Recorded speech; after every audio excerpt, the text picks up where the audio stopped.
لله وكفى وسلام على عباده الذين اصطفى أما بعد قال الله تبارك وتعالى يا أيها الذين آمنوا كتب عليكم الصيام كما كتب على الذين من قبلكم لعلكم تتقون رب اشرح لي صدري ويسر لي أمري واحلل عقدة من لساني يفقهوا قولي رب زدني علما سبحانك لا علم لنا إلا ما علمتنا إنك أنت العليم الحكيم. محترم ناظرین، میں آپ تمامی حضرات کا اسلامی طریقے سے خیر مقدم کرتا ہوں. السلام علیکم ورحمۃ اللہ وبرکاتہ. محترم سامعین، خطبہ مسنونہ کے بعد قرآن پاک کی میں نے ایک آیت آپ کے سامنے تلاوت کی ہے. میں چاہتا ہوں کہ اس آیت کے ضمن میں چند باتیں قرآن اور حدیث کی روشنی میں آپ کے گوشے گزار کروں. میں اللہ تعالیٰ سے دعا گو ہوں کہ پروردگار مجھے صحیح کہنے، مجھے حق کہنے اور ہم سب کو اس کہے جانے پر عمل کرنے کی توفیق عطا فرما. آمین یا رب العالمین. ناظرین، جس مسئلے پر میں بحث کرنا چاہتا ہوں وہ دراصل میں یہ ہے کہ ایک انسان جب اللہ کی راہ میں اللہ کے لیے روزے رکھتا ہے تو اللہ تبارک و تعالی اس کے عمل سے خوش ہو کر اس کو کون کون سے انعامات دیتا ہے، میں اس پر روشنی ڈالنا چاہوں گا. آئیے آپ کو ایک حدیث کی طرف لے کر چلتا ہوں. صحیح بخاری کتاب الزکات، حضرت ابو ہریرہ رضی اللہ تعالیٰ عنہ کہتے ہیں کہ نبی اکرم صلی اللہ علیہ وسلم کے پاس ایک دیہاتی آیا، ایک گاؤں سے ایک آدمی چل کر آیا اور سوال کیا، اے اللہ کے نبی اکرم صلی اللہ علیہ وسلم، مجھے کوئی ایسا عمل بتائیے، مجھے کوئی ایسا کام بتائیے کہ میں وہ عمل کروں اور اللہ تبارک و تعالی میرے اس عمل سے خوش ہو کر مجھے انعام کی شکل میں مجھے جنت نصیب کرے.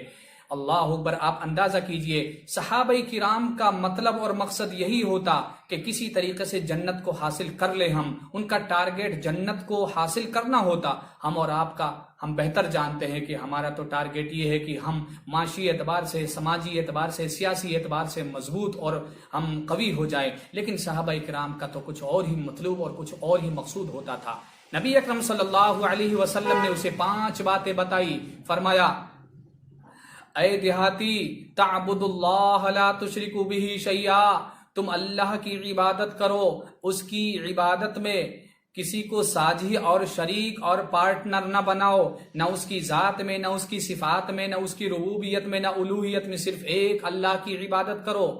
وَتُقِيمُ الصَّلَاةَ الْمَكْتُوبَةَ، نماز قائم کرو. ظاہر ہے کہ آپ قرآن مجید اٹھائیں گے. قرآن مجید میں سب سے زیادہ اگر کسی کا حکم ہے تو 82 یا 83 جگہ اللہ تعالیٰ نے نماز کا حکم دیا. اس کا مطلب یہ ہوا کہ نماز کی بہت ویلو ہے، بہت زیادہ قیمت ہے اللہ تبارک و تعالیٰ کے یہاں. تبھی تو اللہ تعالیٰ نے اس کا زیادہ ذکر فرمایا. اللہ کے نبی نے فرمایا نماز کو قائم کرو. وَتُؤَدِّ الزَّكَاةَ الْمَفْرُوضَةَ، اور زکوٰۃ ادا کرو اگر اللہ تبارک و تعالیٰ تمہیں مالدار بنائے. اس کے بعد میں نمبر 5 میں اللہ کے نبی نے فرمایا وَتَصُومُ رمضان، رمضان کے روزے رکھو. اس کے بعد وہ دیہاتی کہتا ہے وَالَّذِي نَفْسِي بِيَدِهِ، اس اللہ کی قسم جس کے ہاتھ میں میری جان ہے، نہ میں زیادہ کروں گا نہ میں کم کروں گا، جتنا آپ نے بتایا ہے، جتنا آپ نے مجھے آرڈر دیا ہے اور حکم کیا ہے، میں صرف اتنا ہی کروں گا. اس کے بعد وہ دیہاتی مڑا اور واپس جانے لگا. نبی اکرم صلی اللہ علیہ وسلم نے کیا جملہ کہتے، فرمایا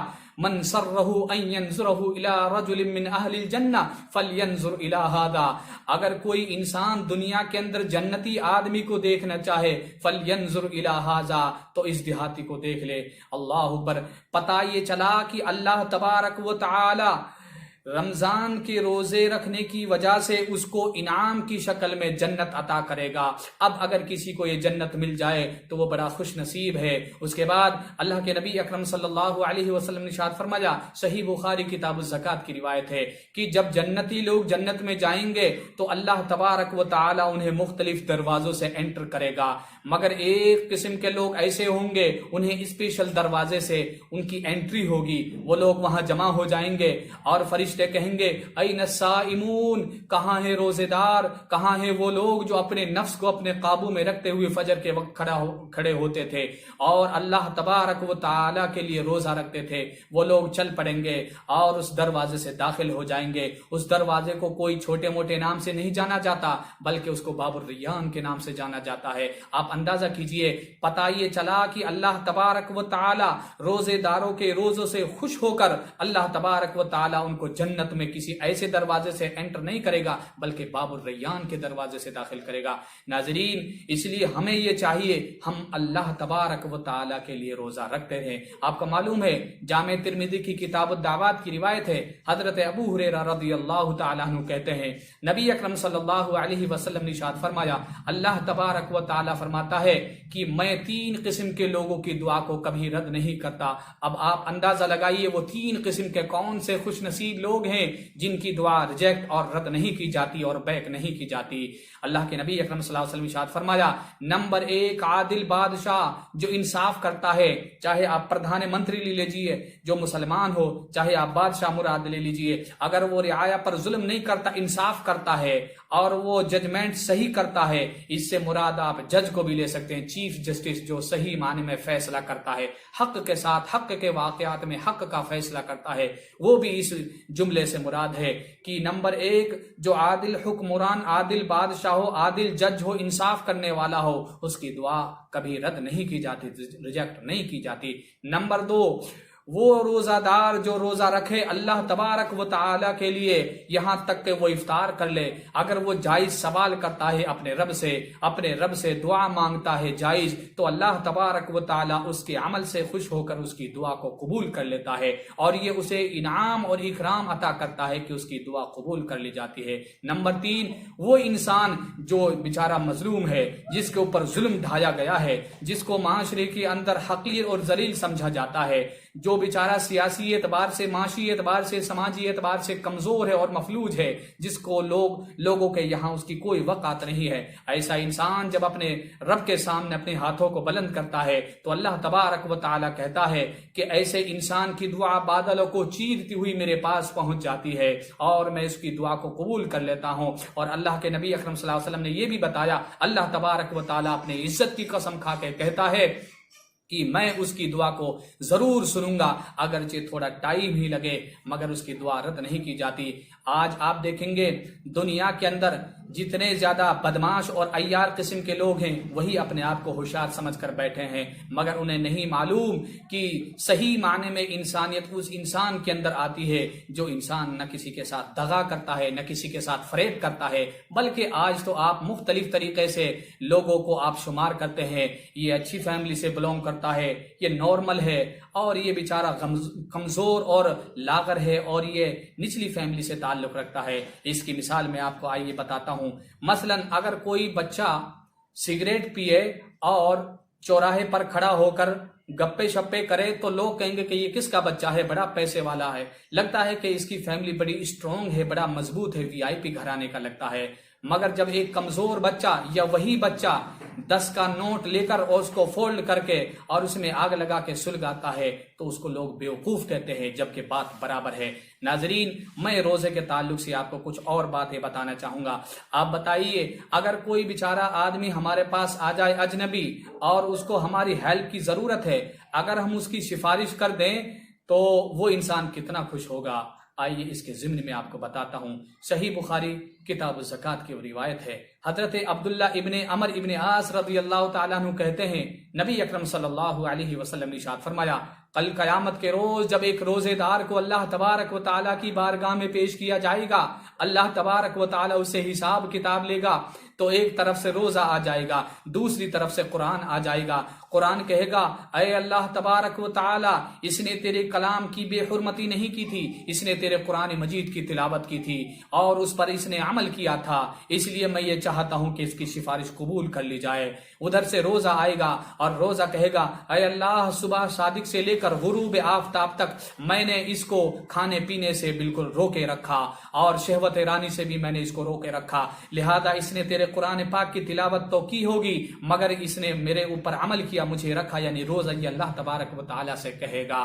تو اللہ تبارک و تعالیٰ روزے دار کے اس عمل سے خوش ہو کر قرآن کی اور روزے کی وجہ سے اس کی سفارش قبول کر لے گا اور اللہ تبارک و تعالیٰ انعام کی شکل میں اس کو جنت الفردوس میں داخلہ عطا فرمائے گا۔ اللہ کے نبی اکرم صلی اللہ علیہ وسلم نے ارشاد فرمایا، من قام رمضان ایمانا و احتسابا غفر له ما تقدم من ذنبه، یہ صحیح بخاری کی روایت ہے۔ فرمایا اگر کوئی انسان ایمان اور احتساب کے ساتھ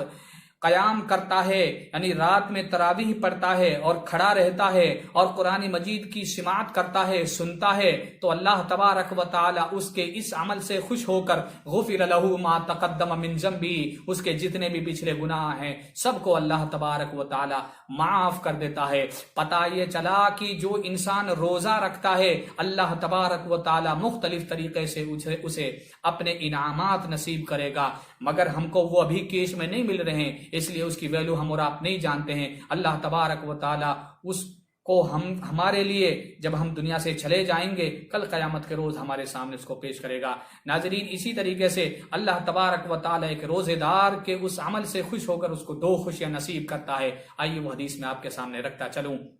صحیح مسلم کتاب الصیام کی وہ روایت ہے، حضرت ابو ہریرہ رضی اللہ تعالیٰ عنہ کہتے ہیں اللہ تبارک و تعالی فرماتا ہے کہ روزہ میرے لیے ہے خاص اور میں ہی اس کا بدلہ دوں گا۔ اب آپ اندازہ کیجئے کہ تمام نیک عمل اللہ تبارک و تعالیٰ کے لیے کیے جاتے ہیں، پھر بھی اللہ تعالیٰ یہ کیوں کہتا ہے کہ روزہ میرے لیے ہے، میں ہی اس کا اجر دوں گا؟ اس کا مطلب یہ ہوا کہ اس کی زیادہ ویلو ہے، اس کی زیادہ عظمت ہے اللہ تبارک و تعالیٰ کے نزدیک، تبھی تو اللہ تبارک و تعالیٰ نے یہ جملہ کہا کہ روزہ میرے لیے ہے۔ اور آگے فرمایا کہ روزہ گناہوں کی ڈھال ہے، جس طریقے سے ڈھال کے ذریعے سے آدمی بچ جاتا ہے اسی طریقے سے روزے کی وجہ سے اللہ تبارک و تعالیٰ اس کو گناہوں سے بچا دے گا۔ اور اس کے بعد اللہ تبارک و تعالیٰ نے فرمایا، اللہ کے نبی اکرم صلی اللہ علیہ وسلم کہتے ہیں کہ روزے دار کی منہ کی بو اللہ تبارک و تعالیٰ کے نزدیک مشک کی خوشبو سے زیادہ بہتر ہے اور زیادہ معطر ہے۔ اور اللہ تبارک و تعالی روزے دار کو دو خوشیاں نصیب کرتا ہے، ایک خوشی ہمیں دنیا کے اندر مل جاتی ہے اور ایک انعام اللہ تبارک و تعالی ہمیں مرنے کے بعد دے گا۔ جو دنیا کے اندر خوشی ملتی ہے وہ کون سی خوشی ہے کہ اللہ اس کے عمل سے خوش ہو کر اس کو خوشی عطا کرتا ہے؟ وہ یہ ہے کہ جب ایک روزے دار روزہ افطار کرنے کے لیے بیٹھتا ہے اپنی ٹیبل پر یا اپنی جگہ پر، جیسے جیسے وقت غروب آفتاب کی طرف دوڑتا ہے وہ دیکھتا ہے کہ کتنا ٹائم ابھی باقی ہے، جیسے جیسے وقت کم ہوتا جاتا ہے ویسے ویسے اس کی خوشی میں اضافہ ہوتا جاتا ہے، یہاں تک کہ وہ روزہ افطار کر لیتا ہے کہ یہ خوشی اس کو اللہ تبارک و تعالی روزے کے عوض میں عطا کرتا ہے۔ نمبر 2، کل قیامت کے روز اللہ تبارک و تعالی کہے گا این الصائمون این الصائمون، کہاں ہے روزے دار، کہاں ہے روزے دار؟ وہ تمام کے لوگ جمع ہو جائیں گے اور اللہ تبارک و تعالی کہے گا پردے کو ہٹا دیا جائے اور آج وہ میرا دیدار کریں گے اور میں ان کو دیکھوں گا۔ تو یہ فیلنگ اللہ برا اندازہ کیجئے کہ جب وہ اپنے رب کو دیکھیں گے اتنی زیادہ ان کو خوشی محسوس ہوگی، اتنے زیادہ وہ اپنے رب کی حمد و ثنا بیان کریں گے کہ میرے پاس الفاظ نہیں ہے۔ تو ایک بات یہ معلوم ہوئی کہ اللہ تبارک و تعالی اپنا دیدار نصیب کرائے گا ان لوگوں کو جو لوگ اللہ کی راہ میں اللہ کے لیے روزہ رکھتے ہیں۔ ناظرین، اسی طریقے سے اور ایک کئی روایت ہیں، یہ تو رہی اللہ تبارک و تعالی کے انعامات، مگر وہ انسان جو روزوں کو چھوڑ دیتا ہے، روزہ خوری کرتا ہے، منمانی کرتا ہے، اپنے نفس کے مطابق اپنی زندگی کو انجوائے کرتا ہے اور اپنی لائف کو اچھے طریقے سے جینے کی کوشش کرتا ہے، تو اس کے تعلق سے آئیے میں آپ کو ایک حدیث بتاتا ہوں۔ جامع ترمذی کی وہ روایت ہے، مسند احمد کے اندر بھی غالباً وہ روایت بیان کی گئی ہے۔ حضرت ابو امامہ باہلی رضی اللہ تعالیٰ عنہ کہتے ہیں نبی اکرم صلی اللہ علیہ وسلم فرماتے ہیں کہ میں سویا ہوا تھا، میرے پاس دو فرشتے آئے اور دونوں فرشتوں نے مجھے دونوں سائیڈ میں سے پکڑ کر اٹھایا اور مجھے ایک پہاڑ کی طرف لے گئے، ایک چوٹی کی طرف لے کر گئے۔ نبی اکرم صلی اللہ علیہ وسلم اب اپنا خواب بیان کر رہے ہیں، کہتے ہیں کہ میں چڑھ نہیں پاؤں گا۔ فرشتے کہتے ہیں ہم آپ کو سہارا دیں گے، آپ چڑھ جائیں گے۔ جیسے ہی نبی اکرم صلی اللہ علیہ وسلم اس پہاڑ کی چوٹی پر چڑھے، دوسری جانب سے رونے کی، چیخنے کی، چلانے کی آواز آئی۔ نبی اکرم صلی اللہ علیہ وسلم نے پوچھا کہ یہ کون لوگ ہیں، یہ کس کی آواز آ رہی ہے؟ بتایا جائے گا کہ یہ لوگ جہنمی ہیں۔ نبی اکرم صلی اللہ علیہ وسلم تھوڑا اور آگے چلیں گے تو دیکھیں گے کہ چند ایک ایسے لوگ ہیں جن کو اللہ تبارک و تعالیٰ نے الٹا لٹکایا ہوا ہے، جن کی باچھیں چیر دی گئی ہیں، جن کے چہرے سے اور جسم کے دوسرے اعضاء سے خون ٹپک رہا ہے، ان کو الٹا لٹکایا گیا ہے۔ نبی اکرم صلی اللہ علیہ وسلم نے پوچھا اے فرشتوں آخر انہوں نے کون سا ایسا ظلم کیا تھا، انہوں نے کون سے ایسے جرائم اور کرائم کیے تھے کہ اللہ ان کو اتنی خطرناک سزا دے رہا ہے اور ان کو اتنا عذاب دیا جا رہا ہے؟ بتایا جائے گا یہ وہ لوگ ہیں جو اللہ تبارک و تعالیٰ کے حکم کی نافرمانی کرتے تھے اور روزہ نہیں رکھتے تھے، بلا وجہ چھوڑ دیتے تھے۔ آج آپ معاشرے کے اندر دیکھیں گے بعض ایک ایسے نوجوان ہیں جنہوں نے یہ فیشن بنا لیا ہے، وہ روزہ نہیں رکھتے، کہتے ہیں کہ صاحب کیا کریں، ہمارا سفر کا کام ہے، ہماری دکان کا کام ہے، ہم بہت دوڑ بھاگ کرتے ہیں اس لیے روزہ نہیں رکھ پاتے ہیں۔ ان کے لیے سبق ہے اور نصیحت ہے۔ اس حدیث کے اندر اللہ تبارک و تعالی قرآن مجید میں کہتا ہے وَمَنْ أَعْرَضَ عَنْ ذِكْرِي فَإِنَّ لَهُ مَعِيشَةً ضَنْكًا وَنَحْشُرُهُ يَوْمَ الْقِيَامَةِ أَعْمَى۔ بعد ایسے لوگ ہیں جو یہ کہتے ہیں کہ مولوی صاحب ہم نے قرآن بچپن میں پڑھا تھا، اب بہت دن ہو گئے، ہم جو ہے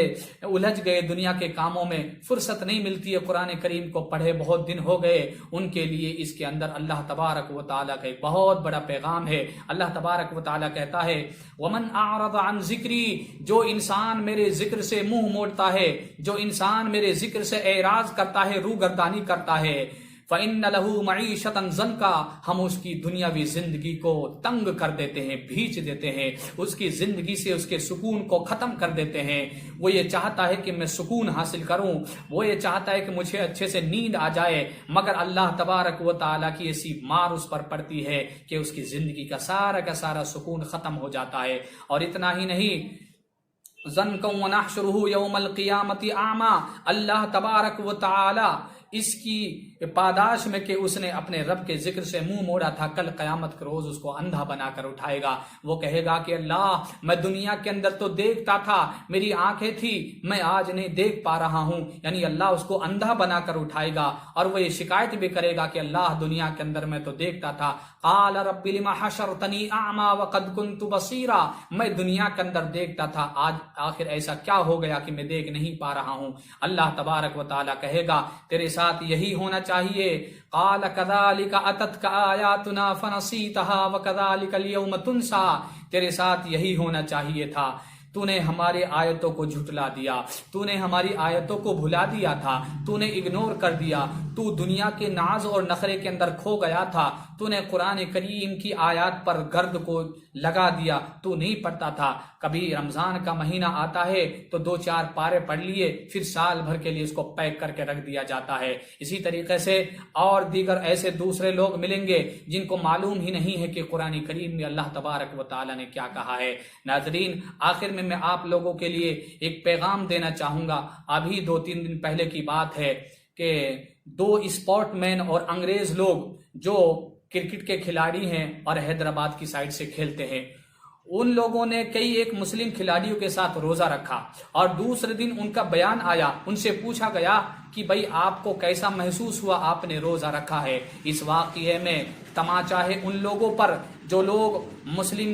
مسلم کے نام پر دھبا ہیں، اور ہمیں شرم آتی ہے کہ وہ اپنے آپ کو مسلم کہتے ہیں، اللہ کی حدود کو پامال کرتے ہیں۔ ان کو کم سے کم اس سے ہی سبق حاصل کرنا چاہیے کہ 2 انگریزوں نے روزہ رکھا، جب ان سے بیان لیا گیا تو ایک کہتا ہے کہ بہت مشکل لگا، بہت ٹف ہے، بہت کٹھن لگا، جبکہ دوسرے انگریز سے پوچھا گیا تو اس نے کہا بہت بہتر رہا، اور اس طریقے کا اس نے نشان دکھا کر لوگوں کو ایک پیغام دیا کہ روزہ بہت اچھی چیز ہے اور اس پر عمل کرنا چاہیے، یہ رکھنا چاہیے۔ آپ دیگر دوسرے مذاہب کو دیکھیں گے، اکثر مذاہب کے اندر ایسا ملتا ہے کہ روزوں کی کوئی نہ کوئی چھوٹی موٹی شکل ملتی ہے، جیسے غیر مسلموں کے یہاں ورت بولتے ہیں، اسی طریقے سے عیسائیوں کے اندر بھی یہاں ان کا اپنا سسٹم ہے۔ آخر میں قرآن کریم کی وہ آیت جو میں نے ابھی پڑھی تھی خطبہ مسنونہ کے بعد، اس کا ترجمہ کر کے میں آپ سے ودا ہوں گا۔ اللہ تبارک و تعالیٰ قرآن مجید میں کہتا ہے دوسرے پارے میں، یا ایھا الذین آمنوا کتب علیکم الصیام،